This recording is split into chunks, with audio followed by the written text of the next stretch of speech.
The sound of champagne glasses clinking drifted up through the marble floors of my parents' villa as I stood in the hallway outside my childhood bedroom, my hand frozen on the doorknob. I'd come home early from my business trip to Singapore, exhausted and jet-lagged, expecting the quiet comfort of my own space. Instead, I heard my mother's voice, crystal clear and devastating. "Of course Madison will take this room, Richard. It has the best view of the ocean. Besides, it's not like Sophia needs it anymore. She's 32 years old. It's time she found her own place." My father's response was worse. "You're absolutely right, darling. Madison deserves the best. She's going places, unlike Sophia, who's still playing at being an entrepreneur with that little tech company of hers." According to YouTube analytics, 99.6% of viewers are not subscribed. That's a huge number. By subscribing the channel that is completely free, you'll help support the channel and never miss fresh content. That little tech company had just secured a $12 million investment round, but they wouldn't know that. They never asked. I heard my younger sister Madison's high-pitched giggle. "Thanks, Mom and Dad. I mean, Sophia is kind of a failure at relationships too, right? Maybe if she focused less on work and more on finding a husband like you wanted, she wouldn't be such a disappointment." The words hit me like physical blows. I'd spent my entire childhood in this room, studying until 2 in the morning to get into Harvard, working 3 part-time jobs to pay for extras. My parents said built character, while Madison got a new car for her 16th birthday just for asking. I'd been the responsible one, the one who visited every Sunday, who helped Dad with his business taxes, who organized Mom's charity galas. And this was what I was worth to them. Nothing. I didn't burst in. I didn't confront them. I simply turned around, walked down the servants' staircase I knew so well from my childhood, and left through the kitchen door. My hands were shaking so badly, I could barely start my car. The rage came later, sitting in my downtown apartment, the one I'd bought myself at 28, the one they'd never visited because it wasn't in the right neighborhood. I poured myself 3 fingers of scotch and stared at the city lights, my mind racing. For 32 years, I'd been the invisible daughter, the one who succeeded quietly, who never demanded attention, who made herself small so Madison could shine. Sweet, beautiful, charming Madison, who dropped out of 3 colleges, who'd never held a job for more than 6 months, who'd totaled 2 cars and had her DUIs mysteriously disappear thanks to Dad's lawyer friends. I'd funded my own education through scholarships and brutal work schedules, while they paid for Madison's European vacation to find herself. I'd bought my own car while Madison got a BMW. I'd clawed my way up in the tech industry while Madison played at being an influencer with 17,000 followers. And now they were giving her my room, my sanctuary, the only part of that house that had ever truly been mine. I opened my laptop, my hands, steadier now, purpose crystallizing in my chest like ice. 20 minutes of research reminded me of something I'd conveniently forgotten in my hurt. The Malibu villa, the sprawling $5 million oceanfront property my parents loved more than anything, wasn't actually in their names. It was in mine. Let me explain. 8 years ago, my father's commercial real estate business had hit a rough patch. Not a catastrophe, but enough that he was worried about creditors and lawsuits. He'd asked me, his daughter with the impeccable credit and the clean financial record, to hold the villa's deed temporarily. "Just for protection," he'd said, "just until things stabilize. You understand business, Sophia. You know how it is." I'd been 24 and desperate for his approval. Of course I'd said yes. Things had stabilized within a year.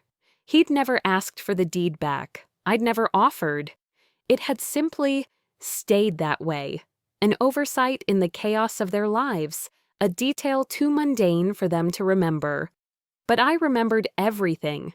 I pulled up the property documents on my screen, scanning through them with the same attention to detail that had made my company successful. There it was, clear as day. Sofia Marie Castellano, sole owner of 472 Ninto Pacific Coast Highway, Malibu, California. The villa where they were currently planning to evict me from my childhood bedroom. The villa where they held their famous summer parties, where Mom hosted her garden club, where Dad closed his biggest deals over cigars on the terrace. My villa.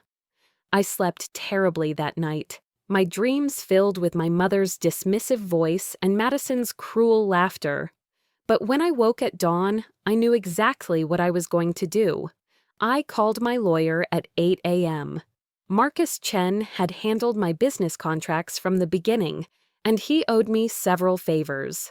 More importantly, he was ruthless when he needed to be. Marcus, I need you to prepare an eviction notice. There was a pause. For a rental property? I didn't know you were in real estate. I'm not. It's for my parents. Another pause, longer this time. Sophia, maybe you should come to the office.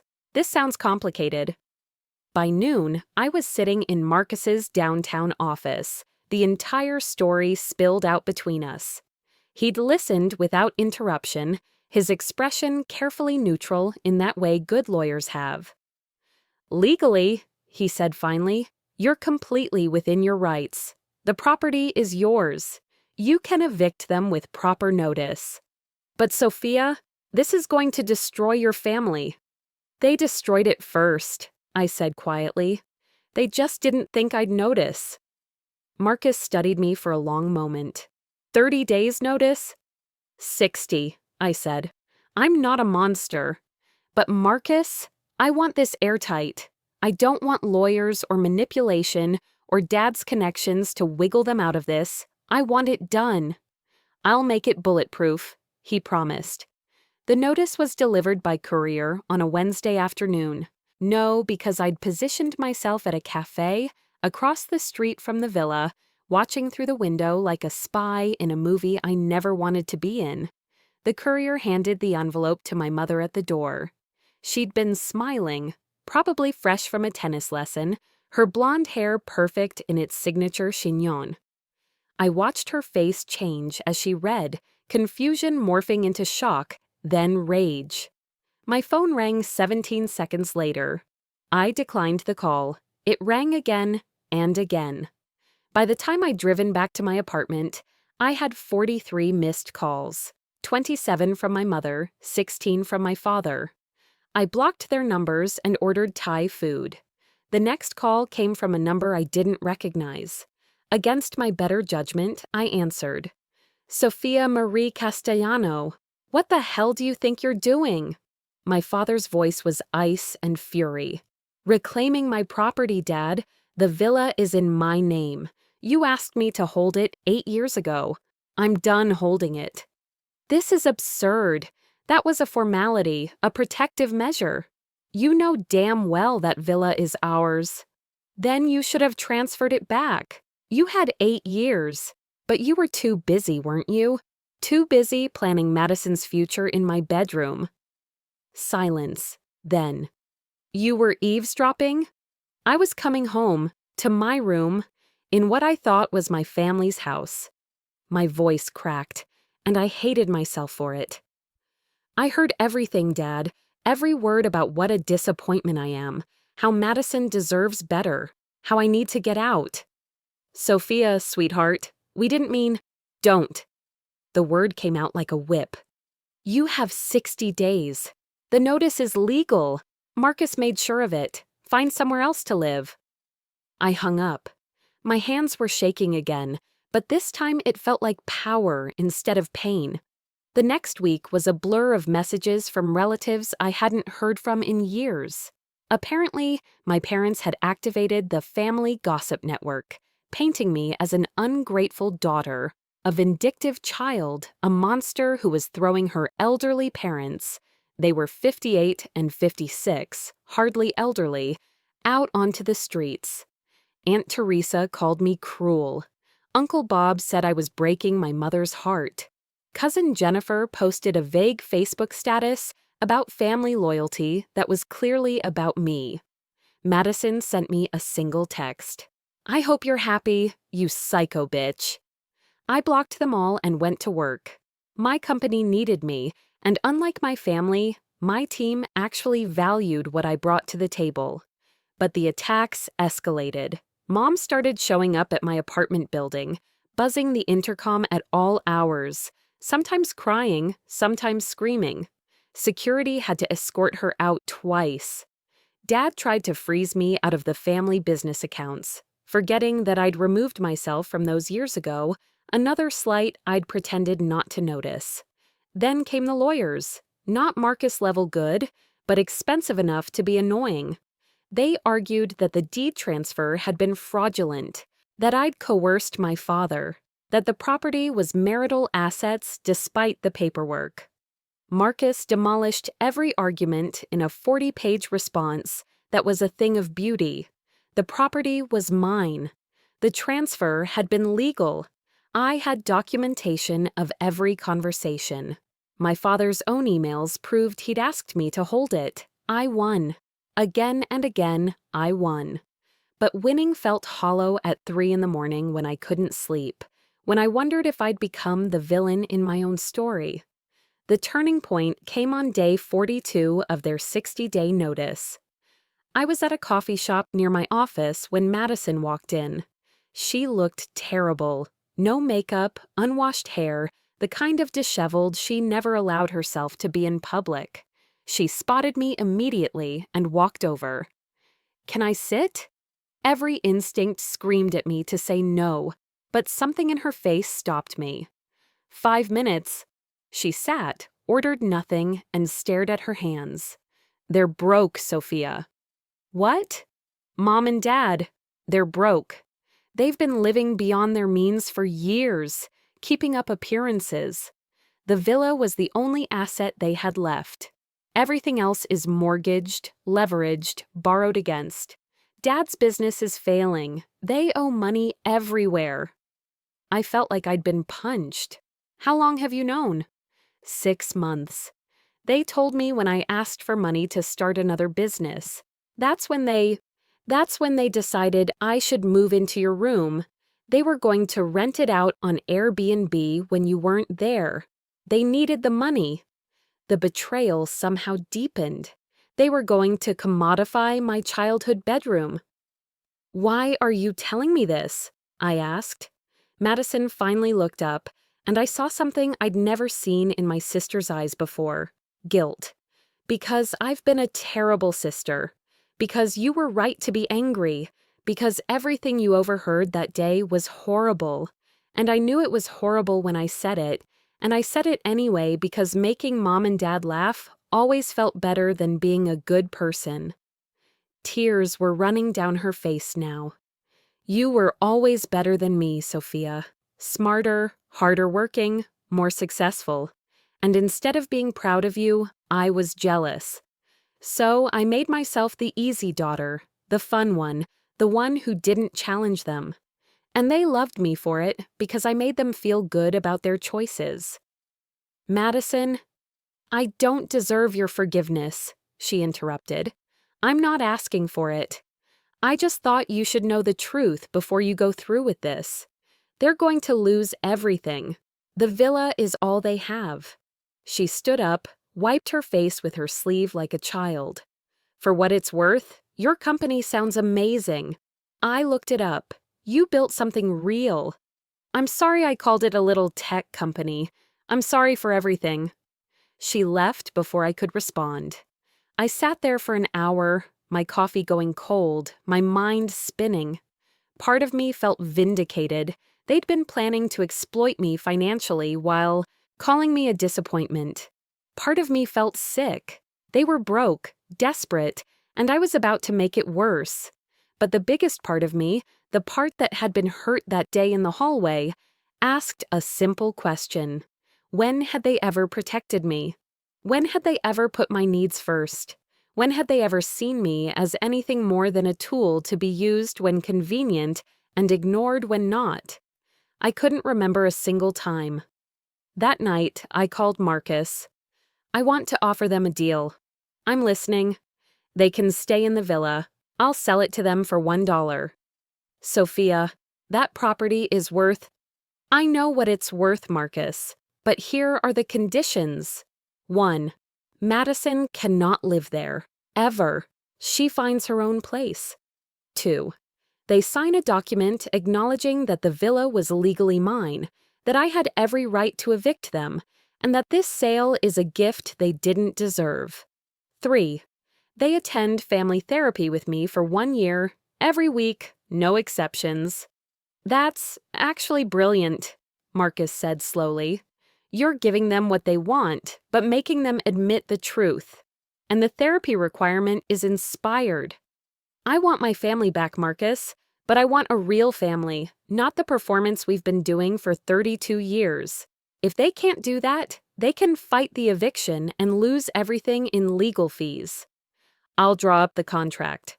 The meeting happened in Marcus's conference room on day 55. My parents arrived with their lawyer, who looked exhausted, probably from explaining to them repeatedly that they had no legal leg to stand on. I'd prepared a speech, something eloquent about forgiveness and boundaries, but when I saw my mother's face, aged 10 years in 2 months, makeup unable to hide the stress, the words evaporated. I heard you, I said simply. That day, I came home early and I heard you planning to take my room for Madison. I heard you call me a disappointment. I heard you laugh about my failure at relationships, about my little company. I heard everything. My mother's face crumpled. My father stared at the table. And I realized, I continued, that you've never really seen me. I've been the responsible one, the quiet one, the one who didn't need attention because I was handling everything myself. And you mistook my independence for not needing love. You mistook my success for not needing support. Sophia, we never meant— my father started. Let me finish, I said, and my voice was steel. I could take this villa, I could evict you and sell it and never speak to you again, and I would be legally and morally justified. Marcus has made that very clear. Their lawyer nodded miserably. But I don't want that.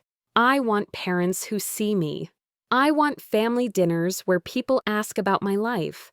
I want a sister who's a friend, not a rival. I want to matter to you as much as I've always tried to make you matter to me. I slid the contract across the table. So here's the deal. You can have the villa for $1, but you have to admit what you did.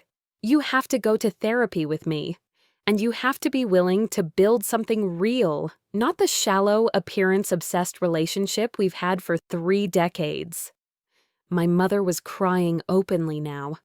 Of course, sweetheart. Of course, I'm so sorry. We never realized.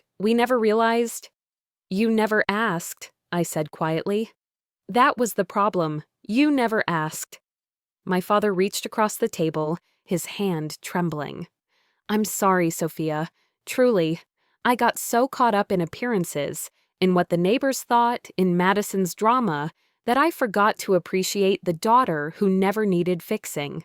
That was my failure, not yours. It wasn't enough. Words are never enough after years of neglect. But it was a start. They signed the contract. All of it, the acknowledgement, the therapy agreement, the $1 sale. Madison, who'd been waiting outside, signed a statement agreeing to find her own place and pay her own rent for the first time in her life. The therapy was brutal. Week after week, we sat in Dr. Morrison's office and excavated decades of resentment, favoritism, and miscommunication. There were sessions where I cried so hard I couldn't drive home. Sessions where my mother finally admitted she'd seen me as an extension of herself, a reflection of her own failures. Sessions where my father confronted his obsession with status and appearance. Madison came too after the 3rd month. She'd gotten a job, an actual job, in marketing, and had an apartment in Venice Beach with 2 roommates. She was broke and struggling, and for the first time in her life, proud of herself. "I never knew what accomplishment felt like," she told me over coffee one Saturday. "Everything was always handed to me. You were right to be angry. I was handed a life and I wasted it. You built one and I mocked it." "You're building one now," I said, and meant it. 6 months into therapy, something shifted. My parents started asking questions, real questions. What did my company do? What were my goals? Was I dating anyone? And if so, did I want to talk about it? Or was it private? What made me happy? They visited my apartment and told me it was beautiful. They came to my company's product launch and watched me give a keynote speech to 800 people. My mother cried and told me she'd never been more proud. It felt strange, new, fragile, but real. A year after the eviction notice, we had dinner at the villa.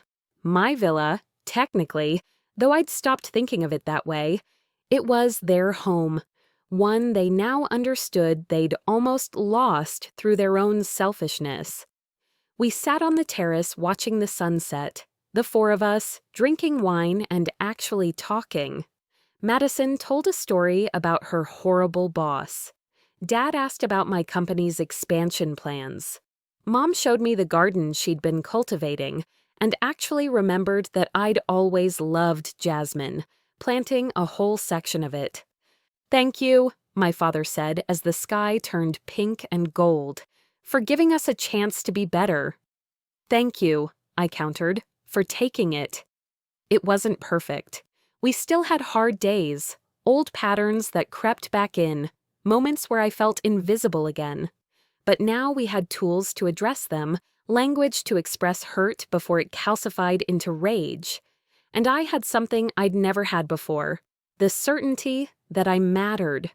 Not because I was useful, not because I was quiet, not because I demanded nothing, but because I was their daughter and I deserved to be seen. The villa stood in my name for another year before I finally transferred it back to them. A real transfer this time, with lawyers and paperwork and a family dinner to celebrate. They'd earned it back, not through legal arguments or manipulation, but through showing up. Week after week, therapy session after therapy session, conversation after hard conversation. Madison gave me a gift that night. A framed photo of us as children, me reading to her under a tree. I didn't remember the moment, but she did. "You were always taking care of me," she said. "I just forgot to say thank you." I hung it in my office, right next to my Harvard diploma and the Forbes article about my company. Reminders of who I was. Successful, yes, but also a sister, a daughter, a person worthy of love. The revenge I'd planned, cold, legal, devastating, had transformed into something else entirely. Not forgiveness, exactly. That came later, in pieces, hard-won. But accountability, change, growth. I'd taken their villa, yes, but in doing so, I'd given us all something more valuable, the truth, and the chance to build something real on its foundation. Sometimes I still think about that day in the hallway, my hand on the doorknob, my world shattering with my mother's casual cruelty. It hurt less now, the memory, not because it mattered less, but because I'd proven that I could protect myself, that I could demand better, that I was worth the fight. And when I visited the villa now, I walked through the front door with my head high, into a home where I was genuinely welcome. My childhood bedroom, ironically, became my father's office, a choice I approved of because it meant letting go of the past and building something new. Madison lived 3 blocks away now, successful in her own right, a real friend instead of a golden child rival. We had coffee every Sunday, and sometimes we talked about the old days, the damage we'd done to each other, the wounds we were learning to heal. "Do you regret it?" she asked me once. "The eviction notice, the revenge, all of it?"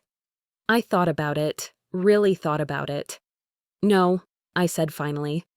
Sometimes you have to burn something down to build it back better. I just wish I hadn't had to. I'm glad you did, she said quietly. We all needed the wake-up call, even if it hurt.